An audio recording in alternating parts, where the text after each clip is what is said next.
Welcome back into the Pick and Roll NBA podcast with Jet and Sap, presented by Full Press Coverage. Sap and I took an allergy day off the other day because both of us were suffering the effects of a lot of pollen in the air, and I personally felt like crap. I felt like I was underwater the entire day.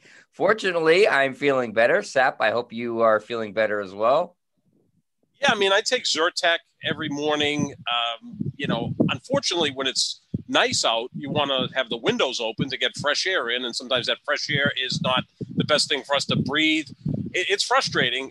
One of the remedies is tom yum soup, which is a Thai soup. You've always told me that. As long as I've known you, you swear by yeah, that. it works. The only problem is in Winthrop, I can't find a place that has tom yum soup, so I've got to branch out and see where I can get some. And Or also, make your own. I'll make my own. Yeah, that's not going to happen. I can barely open a can of soup. I don't think Progresso has tom yum soup yet. Maybe I'll, see if they can start putting that in a can, because I'll love that. The other thing too is buffalo wings. Really hot buffalo wings, because it'll just clear up your nasal passages. But yeah, you just have to deal with this. I feel better today. I hope you feel better, because we got a lot to talk about. Sap, there's a wing shortage right now, which I did not know of until I saw a Buffalo Wild Wings commercial with Rick Ross the other day saying we're now Buffalo Wild thighs temporarily. You're trying to push chicken thighs on people. Did you know there was a wing shortage? Well, it does make sense, though, doesn't it, Chick? There's only 2 wings on each chicken. So after a while, you got to start using the other body parts. I like the thighs. I'm a big fan of thighs. I like the breasts. I like the drumstick. Supposedly healthier for you, too, the thighs, I guess. I don't know. That's what I hear. I still like the dark meat. Like when I have Thanksgiving turkey, I like dark meat, which is not as healthy as white meat, but it's got more flavor to it. So, yeah, I mean, if there's a shortage of wings, we'll move on to the next part.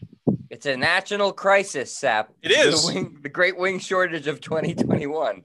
Man, who thought it would get worse than COVID-19? No, it'll be written about in the history books. This is a dark time for the United States of America with the wing shortage. But it's not a dark time for basketball fans, Sap, as we've been getting treated to some really, really entertaining games. Last night was no exception for the most part, as the Clippers were able to do what they do, which is face a 0-2 deficit and win a game. This is the third time they've, in fact, done that this postseason. They are now down 2 games to 1 to the Phoenix Suns, winning last night 106-92. Sap, Paul George really sort of avenged his awful miss of both free throws in the prior game and played outstanding. And the Clippers sort of followed the same methodology of having some random guy step up on a given night. Last night, it was Reggie Jackson and Zubac, the former Laker, who both played outstanding games. And now the Clippers are continuing to follow their model of fall behind and try to rally. I know Trae Young and Devin Booker, their Q ratings have gone up during this postseason. I don't know of anybody whose Q rating has gone up more than Clippers head coach Ty Lue. 3 straight series, he's been down 0-2. So he's 0-6 in the first 2 games of the 3 series. He's now 9-1 in games 3 through 7, to the point where his players are calling him Belichick, because we know how great a adjuster Bill Belichick is. In 9 Super Bowls as head coach of the Patriots never scored a touchdown in the first quarter, yet they were able to win 6 Super Bowls, because he can make those adjustments in game and, of course, from week to week. Ty Lue's doing a phenomenal job with this Clippers team. Without Kawhi Leonard, their best player, they're still right in there. I mean, they're 1 play away from being up 2-1 in this series. If they just defended that inbounds dunk to DeAndre Ayton, they'd be up 2-1, and even 2 free throws, or made 2 free throws, or you could even go back to game 1. That was a close game as well. They kept battling back. I think if Kawhi Leonard was healthy, that they would be the clear favorites to win the NBA title, because they were the one of 5 teams that throughout the season we thought had a chance to win the championship, had a better chance than anyone else. Lakers, Clippers, Bucks, Sixers, and Brooklyn Nets. We thought it would come from one of those 5. It still may come from one of those 5, because the Bucks are still alive in the Eastern Conference and the Clippers are certainly alive in the Western Conference. But Ty Lue, to me, is grown more than any player in this postseason. What he's been able to do without Kawhi Leonard, with Paul George, a player that you have to kind of guide through the process, because he's not exactly the most clutch player in the league. And he's using all these different players in different roles. And there's nights they play a lot. There's other nights they don't play a lot. I mean, your guy, Patrick Beverley, didn't play much in the previous 2 series, especially against Dallas. He was, DNP-CD in several of those games. Now he's playing close to 30 minutes and doing a great job against Devin Booker the last 2 games. Reggie Jackson has stepped up. Just Zubac last night, a double-double in the first half. So Ty Lue's pushing all the right buttons. It shows that you can have the 2 great players, Kawhi and Paul George. And again, let's put Kawhi off to the side because I don't think he's playing at all the rest of the year. But then you have all of your role players, and he's just putting them in the right place at the right time. This is a series now because I think Devin Booker, after a phenomenal game 1, had his nose broken in game 2. He's wearing a mask. I think that's in his head at this point. I also think Patrick Beverley is in his head or in his nose at this point because Beverley is a pest out there. We see that. I think he's a dirty player. You like him a lot. But he gets the job done as a defensive player. So I think the Clippers, who probably the most physical team in the league, without being the tallest team in the league, you know what I'm saying? Their guards are really physical. And I think that, this is a series now. Yeah, this is why I liked them 2 years ago a lot when they were in the bubble and they flamed out, is because I thought that they had a lot of guys that can play defense, a physical defense. And that's what I really liked about them. And they're sort of showing that prowess now. And Devin Booker's scoring numbers have gone game 1, 40, game 2, 20, game 3, 15. He's having a Gary Payton on Michael Jordan sort of, without Jordan was still playing better than Devin Booker has the past 2 games. But he's having a big effect on Devin Booker. And part of it is all, playing with a broken nose is not easy. You have to breathe through your mouth, which makes you a lot more fatigued. So, it's not all Patrick Beverley, though he did, in fact, break Devin Booker's nose. So I guess maybe it is all Patrick Beverley. Give him credit for that, right? He that was a strategy. By breaking his nose and now covering him while Devin Booker. I wish the Celtics had employed that with Kyrie Irving in the in the first round, but that's how Patrick Beverley plays. And look, in the postseason, it still comes down to who can play the best defense, and the Clippers have that calling card. Terrence Mann is another guy who's a really good defender. I know I've heard from, not personally from their scouts, but some of their scouts have said that this guy has the potential to be an elite defender. So if you got Beverley, Mann, Paul George, we know can defend. If Kawhi was out there, you'd have a tremendous amount of defense. Look, when the Bulls Morris won, is a very good Morris defender. is a good defender. Yeah, he was kind of pegged as the LeBron stopper when he was here. Batum's a long, athletic guy. Look, when the Bulls won, especially their second three-peat, that was a defensive first team. I mean, Jordan and Pippen, all-time great defenders. They also had Ron Harper and Dennis Rodman on those teams that were great defenders, very versatile guys as well. And Tony Kukoc was a very long player who could defend. As much as we talk about what Kevin Durant did in that Brooklyn-Milwaukee series, and it was incredible, you still need to play defense at this level. And that's what the Clippers can bring on a given night. Last night in Game 3, Jet, Chris Paul and Devin Booker combined 10 for 40 from the floor, 25%. That's the thing about Phoenix is they're a very efficient offensive team. Well, 10 for 40 is not being efficient. Yeah, they did not. Those guys did not get the job done at all. Just really poor shooting all around. Booker 1 of 7 from 3. Chris Paul 2 of 7 from 3. And they didn't get to the free throw line as much as they usually did. You think you saw any of the effects of COVID from Chris Paul? Yeah, I think a little bit in terms of he just looked rusty, and So is it more sick or just missed games? Missed games. I think they played at a very slow pace last night for some reason. And if you're playing at a slow pace against the Clippers, now they can set up their defense and get physical with Booker and the rest of the Phoenix Suns. I think they would want to play at a slightly faster pace, which Chris Paul maybe wasn't able to do last night. Cameron Payne got hurt 4 minutes. Right, I was going to ask you, how much of an impact do you think that had? That's big because he's a nice changeup to Chris Paul. Chris Paul is a maestro out there, right? He's the quarterback that maybe can't move as well as he used to, but he really reads the defense and knows how to make those adjustments at the line of scrimmage. Cam Payne is the type of guy who can just blow by people. He's left-handed. He's lanky. He's kind of awkward going to the basket. Man, even his outside jump shot's kind of ugly looking, but it goes in. He reminds me so much of Johnny Dawkins, who played at Duke, and then with the 76ers had a nice pro career, another lefty. And now we'll see what his status is because he turned that ankle pretty badly. Now that's a really good three-man rotation that Phoenix has with Chris Paul, Devin Booker, and Cameron Payne. Now with one guy out, that's going to put more on Chris Paul, who I think is better served playing 32, 34 minutes a night. He is 36 years old. So I think that's going to be a big thing to look for Game 4 is the availability of Cameron Payne and exactly how good he'll be. Clippers also excellent on the boards last night, 51 rebounds to 43. So a significant margin there, winning the rebound battle, and that typically indicates the winner of the game. So the Clippers, good job there. Especially you mentioned Zubac. I think he did a nice job countering DeAndre Ayton, who we talked a lot about after last game. Ayton was fine last night, 18 points, 9 boards, 9 of 13 from the floor. He just wasn't – they needed him to do a little bit more. He was their leading scorer, but if your leading scorer is 18 points, it's hard to win a game that way. Yeah, you lose 106-92. And look, if Zubac outplays Ayton, then Phoenix is in trouble because Ayton outplayed the Lakers centers in the first round. He played to a stalemate against Nikola Jokic, the MVP of the league, in the second round. You would think he'll be the better player for the rest of this series. This is why I like Phoenix in Game 4. I don't expect Chris Paul and Devin Booker to shoot 10 of 40 from the floor again, 25%. And I don't expect Zubac to outplay DeAndre Ayton. But it must be a curse on my part, Jet, because every time I sing the plaudits of a player, he gets outplayed. I mean, last podcast, I'm talking about I take DeAndre Ayton over Joel Embiid long term, and I still believe that because he's younger, he's healthier, he's, I think, more coachable. He goes out and has a... I'd be very embarrassed for you if one day it's just a 1 day difference and you change your mind completely. No, I'm not Kendrick Perkins or... Well, Skip Bayless really sticks to his takes to the point where it's like lunacy. Insane. Yeah, I mean, Kendrick will change his opinions a lot, which is fun because we love Perk. Something's wrong with Skip Bayless.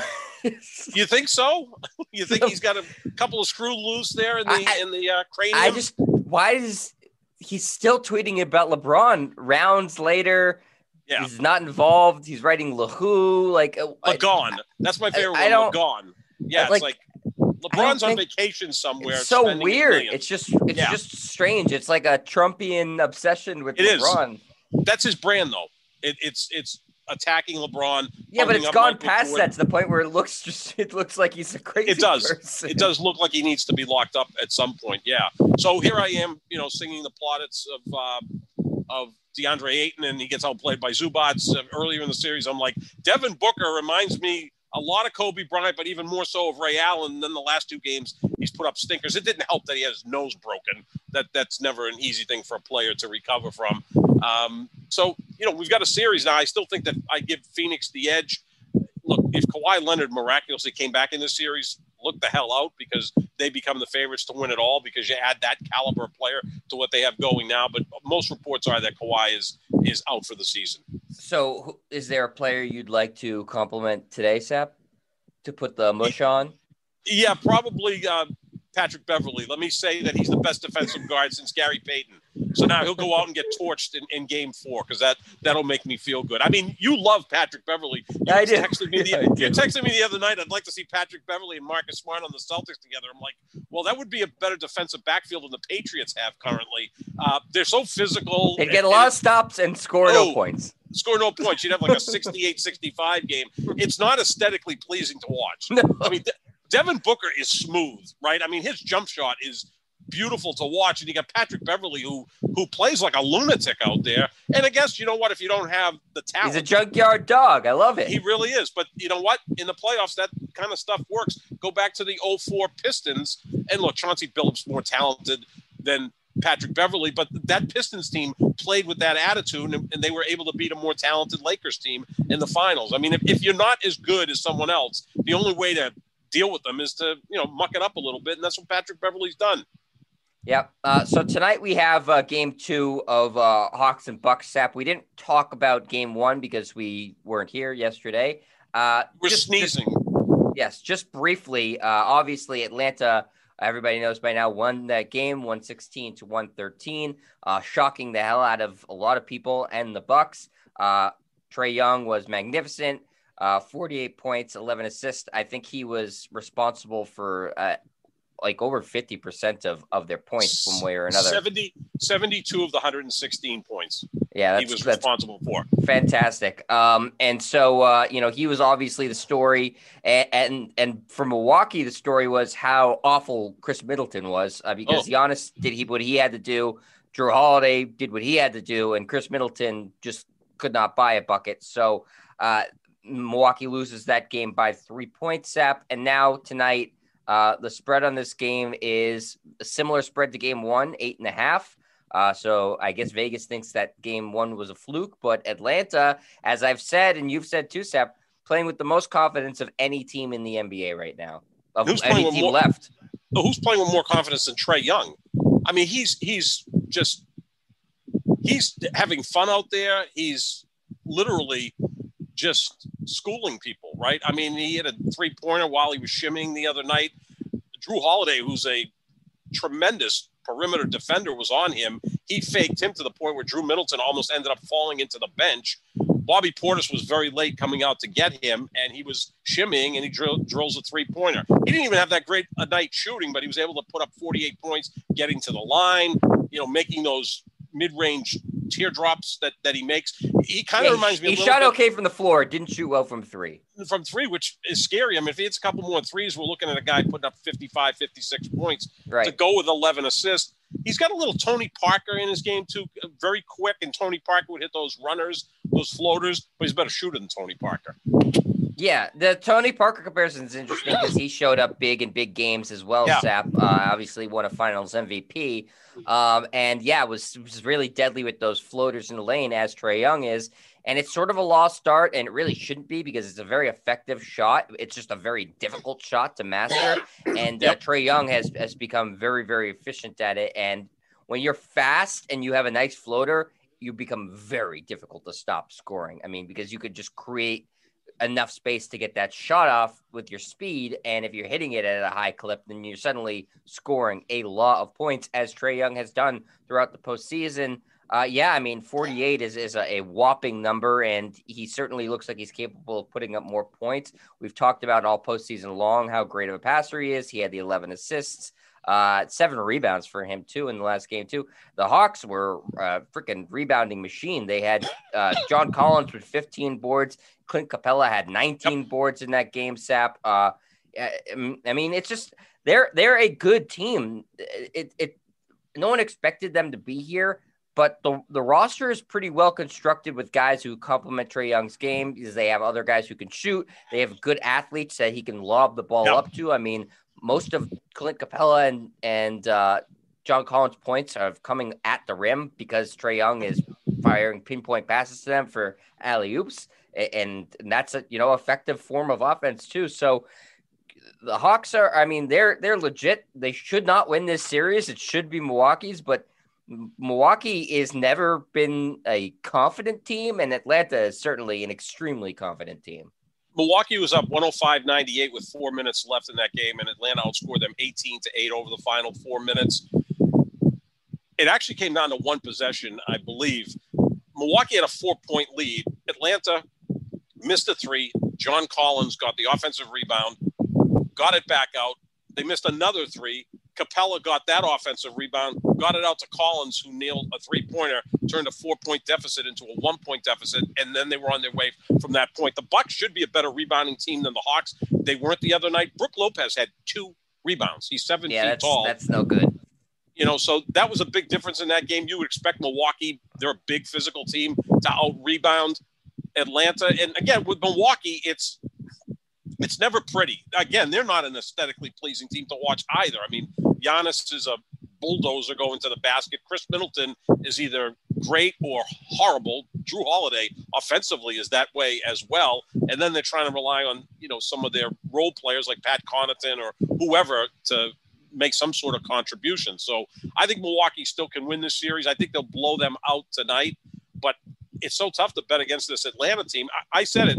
They remind me of the 1977-78 Seattle Supersonics, which I'm sure anybody listening to this podcast doesn't know what the hell I'm talking about. But the Supersonics that year were 5-17, fired their coach, and made it all the way to the NBA Finals, led by a dynamic backcourt of Dennis Johnson and Gus Williams. And they ended up losing in 7 games to the Washington Bullets in the NBA Finals. Look at what Atlanta's done this year. They were 14-20, fired their head coach, and look what they've done since Nate McMillan took over. They've been arguably the best team in basketball with Nate McMillan as their head coach. So, as you said, Jet, very athletic team. Capella and Collins are more athletic than the people they're facing. They're athletic 4s and 5s. Trae Young just controls the entire game, and they get a bunch of shooters that can contribute, whether it be Gallinari or whoever else. I mean, they're a tough out right now. Sap, I said this when we previewed this series. Their only ways of winning the series and their advantage in the series was they're more athletic than Milwaukee, so they had to use the athleticism of Collins and Capella, check, in game one, and they had to knock down their threes. They didn't really shoot threes at a great clip. They were 8 of 32, so 25%, not good in game one. But Milwaukee was worse, 8 of 36. Why do they take so many threes? Why does Milwaukee take so many threes? Well, in the regular Chris season, Middleton took 9, Sap, and he's a good three-point shooter. He missed all 9 of them. Well, it gets tougher to shoot threes in the postseason, right? I mean, it's not exactly a hot take. You get to the postseason, things get a little tighter. The defense gets better, and things do get tighter for shooters. It's the same way in baseball. Not as easy to hit in the postseason as it is in the middle of July. It's just the way it works. You know, we talked a lot as the postseason was approaching and when it started, like, you know, how much was on Giannis, and, you know, Giannis has to be efficient. And for the most part, he's lived up to everything that you'd want out of him this postseason. He's played well. He hasn't been god awful from the free throw line. He was 6 of 8 the other night. I mean, that's really good. That's really good for him. It's been Chris Middleton who's been the inconsistent one for Milwaukee and has had some real stinkers of games. And I think the surprise in this game, Sap, as he went 6 of 23 from the floor, 0 of 9 from three, is that this game was at home, and you really expect him to play well at home. Right. And he was, I mean, if we like to do the blame pie on this show, I mean, he gets by far the biggest heaping piece of pie in that game. Yeah, followed by Coach Budenholzer, who was clearly the worst coach remaining. He makes no adjustments. And Brook Lopez. I mean, those three. Brook Lopez. Yeah, those three guys should look in the mirror after that game and say, we are to blame for this loss, because Giannis was Giannis. I mean, he plays his ass off. He generally gets 30 and 10 every night. Drew Holiday was outstanding on offense. Good luck trying to cover Trae Young. That's almost an impossible task. But, yeah, you're right, Jed. Budenholzer, Brook Lopez, and Chris Middleton, they have to be better. I don't expect Budenholzer to be better. He just can't make proper adjustments. You've got to be better on the pick and roll against Trae Young. You can't drop your defender and leave him wide open from the free throw line, as happened the other night, or let him get into the lane and put up a, 10, 12-foot teardrop, which he just nails more than any player I've seen probably since Tony Parker, or alley-oop dunks to Capella or Collins, who are really athletic. So Trae Young just breaks down the entire defense, and the Bucks all of a sudden are scrambling, and now they're trailing from behind in this series. Coach Jet would suggest a box and one, with the one being a floater. That eliminates the possibility, of alley-oops being so easy to be able to throw, and should get rid of, be able to collapse the lane to stop some floaters more. Yep. And the one obviously guards Trae Young. I mean, that's just that as how it goes. And how about being a little more physical with Trae Young? I mean, if it ends up being Atlanta Clippers in the NBA Finals, which is the one I don't want to see, I want to see Phoenix, Milwaukee, I will guarantee you Patrick Beverley will not back down to Trae Young. Trae Young is going to hit the ground several times in that potential series, because that's the way the Clippers play, and that's the way you kind of have to play, because Trae Young is just too good. You can't guard him straight up. He's going to embarrass you. That's what he's done through this entire postseason, Jet. He's not only putting up great numbers, he's embarrassing these other teams. Atlanta is 6-2 on the road in this postseason, Jet, and they're dismantling probably the 3 best defensive teams in the Eastern Conference, right? The Knicks, followed by Philadelphia, now game 1 against Milwaukee. Those are probably your 3 best defensive teams in the Eastern Conference. He's toying with them.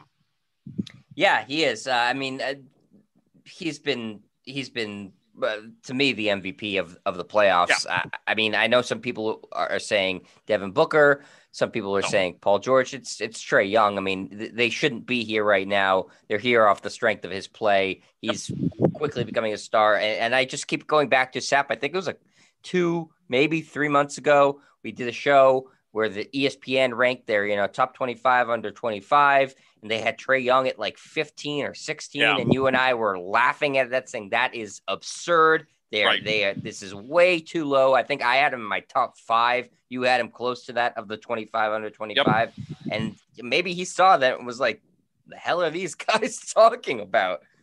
He plays with such confidence, doesn't he? And so much cockiness, which I love. He's maybe 6 feet tall. I mean, the comparisons to Steph Curry are there. He's not the shooter Steph Curry is. Better passer. has a different type of offensive game.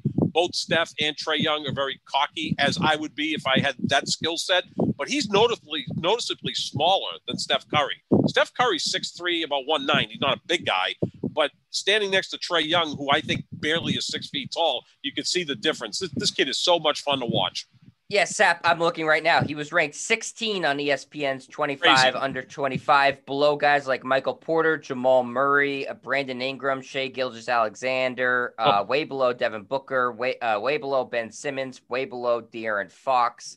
I mean, and a lot of these guys are outstanding as well. Now he's getting the opportunity to show that in the postseason. But you know what he's doing? He's stepping up big time. Something Ben Simmons has never done in the postseason. And he's had ample opportunities. Yeah, exactly, Sep. It's not like this is his first time. This is This is Trae Young and Devin Booker's first time in the postseason. They're both shining. Ben Simmons is now a veteran of the playoffs, right? They made the postseason 4 straight years. I know he was hurt during the bubble, but this was Ben Simmons' 3rd postseason appearance. He's getting worse, not better. He has not been good in any of them virtually. This first one, he put up 1 point in a game against the Celtics. He had a 4-point game this year in the postseason. No, he's been terrible in the postseason. Shot 34% from the free throw line, which set an NBA record for the worst shooting percentage in the postseason with more than 70 attempts. That's a league that had historically bad in the postseason. It's way worse than anything Will Chamberlain or Shaquille O'Neal put up. They generally were 50% free throw shooters, which if he had accomplished that in that second round series against Atlanta, they may have won. You're not asking for much for a guy that hit 50%. He was at 34%, Jet. Horrible. Historically horrible. Sap, before we move on to the next topic here, so 8.5, you're going to take the Bucks with that? Yeah, I think it's going to be a easy win tonight. It's tough to bet against Atlanta. The thing about Atlanta that is so scary, if you bet against them, this could be a 17 or 18-point game with like 6 minutes left, and Trae Young's not giving up. And he hits a 3, and Lou Williams can come off the bench and put up 11 points in about 3 minutes, and next thing you know, it's a 5-point game. They're difficult to beat. I mean, they had 2 big comebacks against Philadelphia in the prior series. They're a tough team to take out, but I think Milwaukee needs for their self-confidence to go out and kind of take care of business tonight. Yeah, of which they have none. They have no self-confidence. They have none. They're a weird team. They're a strange team. It starts, look, their best player is Giannis, and we both love Giannis, but he doesn't feel like the alpha dog, because, again, his game isn't as well-rounded as Durant or LeBron or Steph or Kawhi, those great players. So I think the rest of the team looks at him and says, is he going to take us over the top? Look, he's going to bust his ass out there, but is he good enough to be that guy? I don't think he is. That's why you need more from Middleton and Drew Holiday. And is Middleton really a 2? I don't think so. He's more of a 3.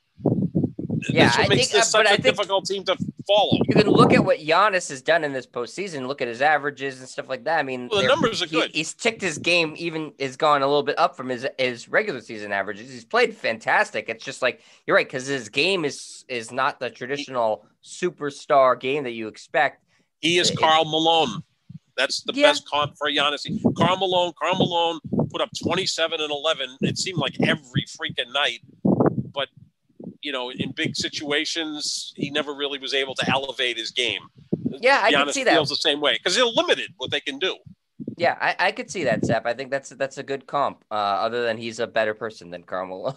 Oh, much better person. I love Giannis. I mean, God, he's the easiest guy to root for in the league. There's no one out here right now that I'm not personally rooting for. I mean, how can't you root for Trae Young? I mean, that's like having the kid down the street dominating the NBA playoffs. You're rooting against Kawhi because not personal reasons, but for LeBron-related reasons. Oh, absolutely. It's the only guy that can make this hurt LeBron's legacy if Kawhi comes back and they win a title. What would it say about Kawhi if the Clippers win the title without him? That would be an interesting story. It would be interesting. I mean, I just don't see how it's possible. But I also didn't think I also picked against the Hawks in the first round. So yeah, no, it's crazy. What do I know? It's been a fun postseason. Most unpredictable postseason in years. I agree, which is awesome for the sport. I will take the Bucks with the win tonight, but I'll take the Hawks with the points. Yeah. Okay. I think it's a big margin. Sap, I don't know this off the top of my head. Have the Hawks been blown out yet in the postseason? Because there's typically blowouts. So. Yeah, no, I mean, they were getting blown out in games 4 and 5 of the prior series. And not only did they come back to make it close, they came back to win. They were down 7 with 4 minutes left in game 1. They won 4 out of 5 against let's the Knicks. say they may lost, have been one game against Philly. They lost bad to Philly twice. Yeah. 127 to 111 and 118 to 102. Okay, so neither one of those were good loss. I was gonna say, is 8.5 the biggest margin that they would have lost by, but no. So I'll stick with it though, Sap. That was games 2 and 3 in the Philly series, and after that, Philly was just lucky to survive any games. They somehow lost confidence after winning big games. Philadelphia. Another team that's mentally shaky. Out of that one. All right. Well, we got a couple new coaching hires in the NBA. Yes. Sap. The Celtics opened the floodgates the other day, signing Ime Udoka as their next head coach. And now the Indiana Pacers and Dallas Mavericks have followed suit. The Pacers hire old Pacers coach Rick Carlisle to take the new job. So he's back after a lengthy absence where he was in Dallas for a while. I believe he left in 2007. It was 2007 because he was the Pacers coach during the Malice in the Palace, right? Yeah. He was they had some very good Pacers teams with Jermaine O'Neal and Ron Artest. Very good, and I still think he's a very good coach. I just think the act wore thin in Dallas. So a good fit for Indiana. He's familiar with the organization, obviously, and is a good coach. So I think a solid hire there. And then Dallas hires Jason Kidd, which I predicted about a week ago, Sap. Yeah. I think that not a lot of people love this hire because he has yet to prove he's a good coach, but he does have a strong relationship with Mark Cuban and the organization, played there twice as a player, won a championship there as a player, and he is the next coach of the Dallas Mavericks. They also hired a new general manager, Nico Harrison, who comes from Nike and I guess has a relationship with a lot of the Nike guys. He's taking over there. But, Jason Kidd, the head coach in Dallas. Yeah, obviously, from what we're hearing is Dirk Nowitzki, the former great Maverick, who as of now is the greatest Maverick ever till Luka surpasses him in 8 to 10 years, I think. He had a very, very strong say in this hiring that Mark Cuban relied on him as a consultant, and they both love Jason Kidd. I'm assuming that Luka signed off on it and said, sure, this sounds great. Jason Kidd, one of the all-time best point guards, he can obviously help Luka Doncic, we think. So I'm not surprised by that move. And again, Mark Cuban kind of likes to make big splash moves, and Jason Kidd is a big splash move without question. The Indiana hire, Rick Carlisle's been in the league, it seems like forever, as a head coach. And I wonder if Larry Bird has any more pull with the Indiana Pacers, and maybe he had something to do with that, because he was very close with Rick Carlisle, not only when Carlisle coached in Indiana 15 years ago, but when they played together with the Celtics. I mean, you're talking about, at that point, the greatest player in the sport, Larry Bird, and the 11th guy on the Celtics roster, Rick Carlisle. But Larry Bird's best friends on those Celtic teams happen to be like Rick Carlisle and Quinn Buckner. Those are the two guys he hung around the most. Maybe Larry Bird put it in the air of owner Herb Simon that Carlisle, still can coach. Let's bring him back. It's a solid move. 4 years, $29 million. I guess it pays to be a head coach in the NBA these days. But that seems to be just like the old boy move, right? You bring back a guy who was here before, won a championship in Dallas. We'll see what happens. Yeah, and also I think he got fired. I mean, they said he stepped down, but I just think it wasn't working with Luka. The team was still pretty good this year. They started slow, but they really rallied in the second half of the year. I think he's still a damn good coach. So I think it's a good hire for Indiana. And it's an upgrade over Nate Bjorken, who obviously did not work in his 1 year there. And as far as Dallas goes, when we were ranking the coaching vacancies, Sap, we had Dallas as the number one most desirable spot because of Luka Doncic. And this sort of lends credence as to why Jason Kidd very early put the kibosh in that Portland Trailblazers job, saying thanks but no thanks, because this was the best job available, and he clearly knew that in his back pocket he was going to get it. I assume, and so that's why he so quickly turned down the Portland job, because frankly, as great as Damian Lillard is, this is a much better job. Yeah, Luka Doncic is significantly younger, is bigger. Dallas has a long open window to compete for a championship because of how great Luka we expect to continue to be. So for Jason Kidd, I think he looks at it as a tremendous opportunity. But the question is, he's had 2 stops in the NBA as a head coach. He's failed both times. Can he coach? Yeah, I mean, remember his last year in Milwaukee, he got fired at about a 500 record. They barely made the playoffs and lost in 7 games to the Celtics in the first round. And then they hired Mike Budenholzer, who has not really shown himself to be a great coach in this postseason.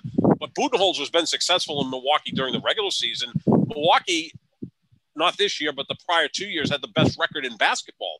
Yeah. Under Budenholzer. I mean, they did add some pieces, and they grew as an organization, and Giannis grew as a player. And Giannis swears by Jason Kidd. So obviously it helps to get along with your superstar player. But yeah, Dallas was the most appealing opening because not only is Luka Doncic the best player of any team, any player on any team of these coaching vacancies, he's also the least likely for a flight risk because he's only 3 years into his career. I mean, Dame Lillard could go into management in Portland and say, I want out. Let's trade me. And now you're left with nothing, or you're trying to get something in return for Dame Lillard. So, yeah, I mean, it's a good move. We'll see what Jason Kidd does. I mean, so much of this is how you build your staff.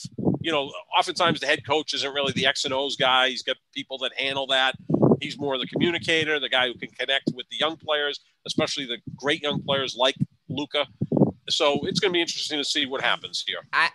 Jason Kidd strikes me as a guy who does not want people to question him on his staff at all. So I'm not sure what the staff will look like. I did read that he's talking to former Maverick JJ Barea of joining the staff. So they have some who also played with he played with Kidd and he played with Luka. So he had a long-standing relationship in the Mavericks organization. So maybe there's like a little bit of a buffer there with Barea. I don't know. I would think it would probably help him to have some established coaches, but he does seem like kind of a dick, Jason Kidd. Oh, yeah, great player, yeah, but still. So I don't know what he wants in a coaching staff, but he needs to obviously approach this job differently than he approached his job in Brooklyn and his job in Milwaukee. Because I don't think he'll get another opportunity after this if he flames out there. I mean, 3 is it, and he's lucky to have 3, honestly, probably because of his reputation as such a great player is why he's getting 3 opportunities. But he knows that, and this is the best opportunity he has to be successful because it's the best player of any of the job openings, and you have a rich owner with deep pockets who's willing to spend, so he's got a very good opportunity to succeed here. But then again, he did in Brooklyn and he didn't. And he had a good opportunity to succeed in Milwaukee and he didn't. So we'll see how different he is, having, learned from those, bidding on the Lakers staff the past 2 years, winning a championship as an assistant coach in the Lakers. LeBron really likes him too. I saw LeBron tweeted out, really bummed to lose Jason Kidd. So, we'll see how it works out, but clearly he knew that this job was going to be offered to him. Otherwise, he wouldn't have taken himself out of the Portland running. So we'll see how it works in Dallas. It's certainly an interesting hire. I don't love it because I don't think that he's proven he can coach. But if it makes Luka happy, then I guess it is the right hire. That's all you need to do is you make the star player happy. I think the Celtics made Tatum, Brown, and to a lesser degree Marcus Smart happy with Ime Udoka. And that's what you do in the NBA is you make sure that your young players are happy with the coach so that you can extend them so that they spend the bulk of their career in your city. I mean, the players are always a flight risk once the third contract comes around, but that's still a ways away for players like Luka, maybe a little less for Tatum and Brown, who came into the league a little bit earlier than Luka. But yeah, this is going to be how much Kidd can get Luka to grow as a player, which I think he's on his way to becoming maybe the best player in the sport. We know he needs to work on the defensive end. On the offensive end, there's not much that he needs to work on. Maybe just be a more consistent shooter, especially at the free throw line. But they've got to get some pieces around him. I mean, he was literally a one-man team in that postseason. See what they can do with Porzingis' contract, if they can move him for some help. Yeah, I mean, they're in a similar situation as the Celtics were with a real albatross of a contract, other than the fact that Porzingis is still just 25 and, still 7'3", which I think some team will bite on it. Is easier contract to move than Kemba Walker's contract. Sure. Yeah. I believe. So we'll see what they do with that. Clearly, that combination of Doncic and Porzingis isn't working. And we'll see what Jason Kidd has to say, and if he'll want some GM say with this new fresh guy from Nike. I don't know what's going on with Dallas, but no matter what, if you have Luka Doncic, you're in good shape. So we'll see how that progresses. And Sap, that's going to do it for us today. We'll be back tomorrow with a new show, a new pod, talking about continuing to talk about the postseason, obviously, talking about Kevin Durant feuding with some more people, which seems like an evergreen podcast. We can just say that, and it could be any time of the year. This time it's with Scottie Pippen and Jackie McMullen. Name a person. Next week it'll be with Robert De Niro. I don't know, Sap. It could be with anybody. That would be interesting. Yeah. And De Niro could just say, you talking to me? You talking to me? You must be talking to me. Yeah, I'm the only one that's here. Meryl Streep and Robert De Niro next week. That's his next target. Yeah, it wouldn't surprise me. Or some guy with 47 followers who lives in his mother's basement. I mean, He feuds with everybody. I complimented Kevin Durant on Twitter.